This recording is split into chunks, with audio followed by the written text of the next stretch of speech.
Nextly अब types के बारे में बात करते हैं। ब्लड प्रेशर या हाइपरटेंशन की दो टाइप्स होती हैं, एक प्राइमरी और एक सेकेंडरी।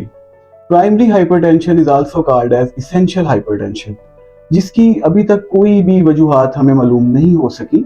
बॉडी में डिफरेंट किस्म के मैकेनिज्म्स होते हैं जिनकी अभी रिसर्च जारी है, लेकिन अभी कोई ऐसी वजूहात नहीं है। ब्लड प्रेशर रेज हो जाता है। Most probably these are the familial causes, ये जेनेटिक्स में आता है, आपके पेरेंट्स से और आपके पेरेंट्स से ऑफस्प्रिंग्स में ये ब्लड प्रेशर आना स्टार्ट होता है।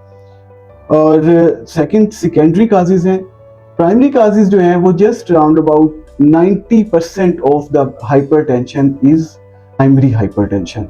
जो सेकेंडरी हाइपरटेंशन है it is about 10% of the hypertension.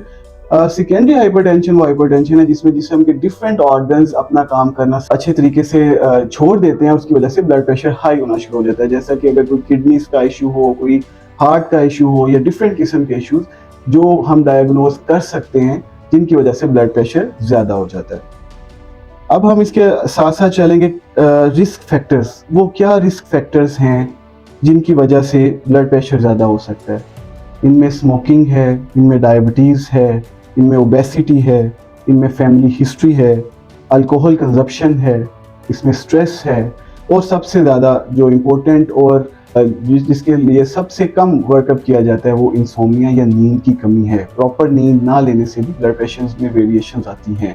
इसके अलावा सेडेंट्री लाइफस्टाइल मतलब एक्सरसाइज ना करना, उसकी वजह से भी ब्लड प्रेशर बढ़ते हैं। ये वो ब्लड प्रेशर के सीधा रिस्क फैक्टर्स हैं जिनको हम कंट्रोल कर सकते हैं, और अगर हम इनको कंट्रोल में ले आए तो believe me 80% of the hypertension is just resolved bye eliminating these risk factors जो हमारे कंट्रोल में हैं।